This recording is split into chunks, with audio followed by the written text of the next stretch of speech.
Graças Pais amados, estamos aqui para estudar mais um texto da Palavra do Senhor. E sou o reverendo Juan Vieira. Vamos ao texto, ele está em Efésios capítulo 4, apenas o versículo 29.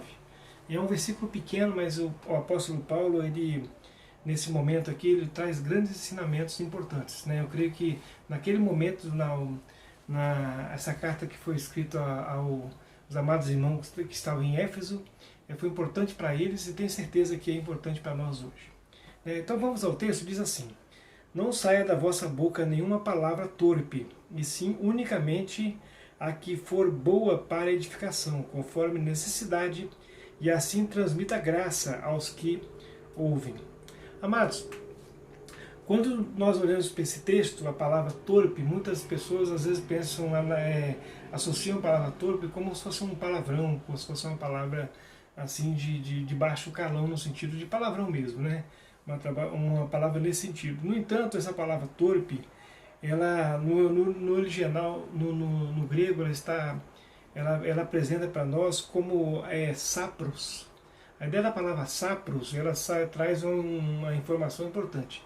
Existem animais, né, e seres vivos que são esses seres vivos, eles são saprófitas. O que são seres vivos saprófitas? São seres que alimentam de algo que está em decomposição, né? Então nós percebemos assim as minhocas, né, e aí os corvos, né, e aí os urubus, né, essas aves, né, eles alimentam de coisas que já estragaram, já apodreceram. Então todos esses animais que alimentam de coisas que estão em decomposição são saprófitas, né, animais saprófitas. E a palavra saprófita, na verdade, sapros, né, a palavra sapro vem da ideia de saprófita, algo estragado, quer dizer, não sai da sua boca, o texto está falando para nós hoje aqui, exatamente, palavras torpes significa algo que venha decompor o outro, causar uma decomposição no outro, ou causar apodrecimento no outro, causar destruição, enfraquecer o outro, diminuir, né, menosprezar o outro. Então a ideia de palavra torpe é uma palavra que Paulo está indicando aqui, que não sai nenhum tipo de palavra nesse nível para com o próximo. Com o próximo. A ideia é relacionada ao próximo. Porque esse texto aqui, a partir do capítulo 4, nós vamos entender que esses versículos, principalmente do 4 e do 5, fala muito da questão do relacionamento do cristão como cristão diante das pessoas, né? Então, e esse bloco fala exatamente sobre isso, do relacionamento dos cristãos com as pessoas. E aí Paulo exorta, Paulo alerta para que os cristãos não podem agir dessa forma para com o próximo, com as pessoas, né? Da ideia de diminuir o outro, né? A ideia de decompor o outro, né? A ideia de realmente enfraquecer, apodrecer, destruir, diminuir. Então a palavra torpe é exatamente isso. Tem significado, né? Não é significado de palavra que alguém está xingando o outro, não é isso, né? A ideia de você estar diminuindo o outro. Então Paulo faz essa orientação aqui. Não saia da sua palavra, quer dizer, nenhuma palavra torpe. E aí ele faz um contraponto, que nós vamos falar sobre a outra palavra, a palavra para edificação, que é o oposto. Então ele coloca a questão negativa, que é a palavra torpe, e agora ele coloca a questão positiva, que é a palavra para edificação. Então a palavra para edificação, e a edificação, a ideia aqui é para construir, estabelecer, fortalecer, autenticar, melhorar, né, aumentar, é a ideia de fortificar realmente. Então a ideia de edificar, quando nós pensamos numa construção de um prédio, de uma casa, a ideia de edificação é um trabalho feito, né, para que aquelas paredes possam subir, a ideia de edificar uma casa. Então o apóstolo Paulo fala exatamente sobre isso, que a palavra tem que ser para edificação, em vez de ser uma palavra para destruir o próximo, as pessoas. Né? Porque a ideia de que, à medida que nós aceitamos a Jesus, né, Paulo, nós passamos a ser povo de Deus, automaticamente, o nosso interesse no próximo, nas pessoas, é para que eles melhorem, para que eles possam conhecer a Deus, para que nós possamos ajudá-los a caminhar, E aí essa ideia que Paulo faz aqui, passa para nós, essa ideia de que nós, como povo de Deus, nós temos que estar trabalhando para edificação, não para destruição. Imagina uma guerra, geralmente quando tem uma guerra, e aí soltam bomba, destrói casas, as pessoas morrem. Isso é um cenário de guerra que destrói todas as coisas que estão na frente. E um cenário que, ao contrário de uma guerra, pessoas chegam numa cidade e aí para reconstruir o que foi destruído, aí começam a levantar muros, né, em Jerusalém aconteceu isso, levantando os muros com Neemias, né, reedificando todas as coisas, a ideia de restaurando todas as coisas. Então, a ideia do cristão, nós, é restaurarmos o outro, que está destruído, né? Às vezes surgiu uma guerra na vida do outro, do próximo, uma situação difícil que ele passou e a sua vida é como se estivesse, né, toda destruída, como uma guerra que passou e destruiu tudo. E aí, amados, a postura do cristão, a nossa postura, nós, né, fomos escolhidos por Deus para estar ajudando exatamente as pessoas que passaram por guerras difíceis, momentos difíceis e precisam de ser áreas da vida que precisam ser reconstruídas. E aí, Paulo coloca essa responsabilidade sobre nós, a ideia de que a palavra tem que ser para edificação, não para diminuir, para destruir, já está estragado, né? E aí para fortalecer cada vez mais. Então, essa é a primeira parte do texto. A segunda parte do texto, e fala assim, conforme a necessidade, assim transmita a graça aos que ouvem. Essa é a última parte. Então, conforme a necessidade, conforme a situação que as pessoas estão vivendo, nós cristãos fomos escolhidos por Deus para atender às necessidades das pessoas no sentido de edificação. Então, pesa sobre nós essa responsabilidade? Sim. E nós podemos ajudar a edificar as pessoas como? Né?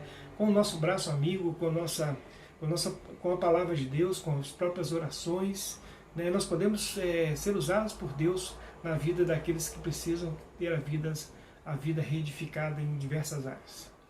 Então, amados, essa é a informação que Paulo traz para nós. Eu vou fazer duas aplicações importantes para nós. É um texto curto, nós vamos fazer duas aplicações importantes para nós hoje. A primeira aplicação que eu gostaria de fazer é que Jesus ele fez isso por nós. Nós caímos em Adão, a raça humana toda caída, né? A ideia da morte entrou no mundo, a corrupção, a deteriorização, a terra, o pecado quando entrou trouxe a ideia sapros para o mundo, a ideia de deteriorização, decomposição, né? Em 1 Coríntios 15, Paulo fala sobre isso, que é a ideia da corrupção que entrou no mundo, né? Que corrompeu tudo, quer dizer, tudo está apodrecendo, está estragando, tudo morre, né? Tudo está destruindo, tudo está diminuindo, está enfraquecendo. Então, é exatamente isso que é a informação que Paulo traz para nós. E Jesus, quando ele veio, ele veio para trazer vida onde não há vida, né? O deserto, para que o deserto tenha água, para que realmente as nossas vidas possam ser alcançadas por Cristo Jesus, e Jesus veio fazer isso por nós. O que Jesus veio fazer? Exatamente nos encontrou nessa maneira de estado de sapros e veio construir a nossa vida, né? Veio construir a nossa vida por dentro. Primeiro, dando-nos a salvação eterna, de graça, de forma gratuita. Ele pagou o pecado por nós. Ele se enfermou por nós. Então, ele valorizou a nossa vida, né? A vida após a morte. Então, Jesus morreu na cruz por nós, nos garantindo a vida eterna. Então, o que Jesus fez? Ele edificou a nossa vida diante de Deus outra vez. Então, Jesus ele pegou cada um de nós, a raça humana caída, e trouxe de volta na presença do Pai. Ele pagou os pecados na cruz. O que Jesus fez então? Então Jesus edificou um novo vivo caminho para que nós venhamos andar na presença do Senhor. Então foi isso que Jesus fez por nós. Essa é a primeira aplicação. Jesus encontrou cada um de nós em estado sapros, né, estado torpe, estado de morte, estado de destruição, e nos trouxe a vida de volta. A segunda aplicação que eu gostaria de fazer é que assim como Jesus fez por nós, e Jesus, né, falou que ele estaria conosco todos os dias até a consumação dos séculos, agora ele está à destra de Deus Pai, né, e aí pesa a responsabilidade sobre nós de cuidarmos das pessoas que estão em volta de nós. E agora não é Jesus que está agindo diretamente de forma física, né, somos nós. Fomos comissionados por Jesus, né? Os discípulos foram comissionados por Jesus, e esse discipulado chegou até nós hoje e pesa sobre os nossos ombros a nossa responsabilidade de transmitirmos essas palavras de edificação para as pessoas que estão em volta de nós. Pesa sobre nós a responsabilidade de cuidar, né, das pessoas no sentido de edificar a vida delas.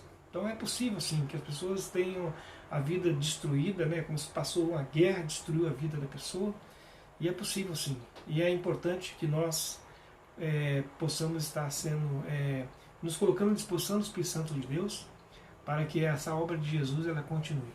Né? Jesus ele está agindo através de nós. Né? Jesus ele andou aqui na terra, ele hoje está à destra de Deus, mas hoje ele está em nosso coração, em nossa vida, agindo através de nós. Então eu e você somos assim, responsáveis hoje pela ideia de edificação das pessoas que necessitam. E para completar, conforme a necessidade, e assim transmita a graça, quer dizer, transmita exatamente para o outro, para o próximo, o que é graça? É o favor imerecido. Né? Todos nós não merecíamos, Jesus morreu na cruz por nós.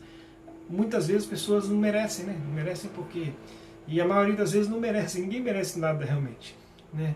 E aí, amados, nós podemos entender que nós devemos transmitir graça, dizendo o seguinte: nenhum de nós merecia, mas Jesus fez por nós, e Jesus pode continuar fazendo por cada um que necessita. Então que nós possamos ser usados por Jesus em nosso tempo, e Jesus ele comissionou cada um de nós para que nós fôssemos o povo de Deus em nosso tempo, para pregar o Evangelho, para pregar as boas novas de salvação, para transmitir graça, para transmitir palavras de edificação na vida daqueles que necessitam tanto, nesses dias tão difíceis que nós estamos passando. Que Deus nos abençoe, nos capacite. Nós não somos capazes, mas à medida que nós nos coloquemos à disposição do Espírito Santo, e saiba que Jesus ele tem interesse em usar a minha vida e a sua em benefício das pessoas que estão em volta de nós. E Jesus ele nos chamou para isso. Né? Eis que estou convosco todos os dias, até a consumação dos séculos. Para encerrar, quando Jesus, antes dele ir nas cidades, ele enviou discípulos para ir na frente. Né? Para ir na frente. Então Jesus, hoje eu diria que Jesus já veio na frente, e agora somos nós que estamos aí, na linha de frente, sim. E às vezes para Jesus chegar no coração de alguém, é necessário que nós cheguemos lá primeiro e conversemos e demos um apoio, e aí sim Jesus vai chegar através das nossas vidas. E é o interesse do Senhor realmente, que nós nos arregacemos nossas mangas e falamos assim: Senhor, me ajude para que eu possa ser usado por Ti e para que eu possa ser bênção naqueles que realmente necessitam. E nós somos os discípulos de Jesus hoje, para que a edificação ela possa chegar nos corações que necessitam dessa graça salvadora de Cristo Jesus, o nosso Senhor. Que Deus nos abençoe e nos fortaleça cada vez mais.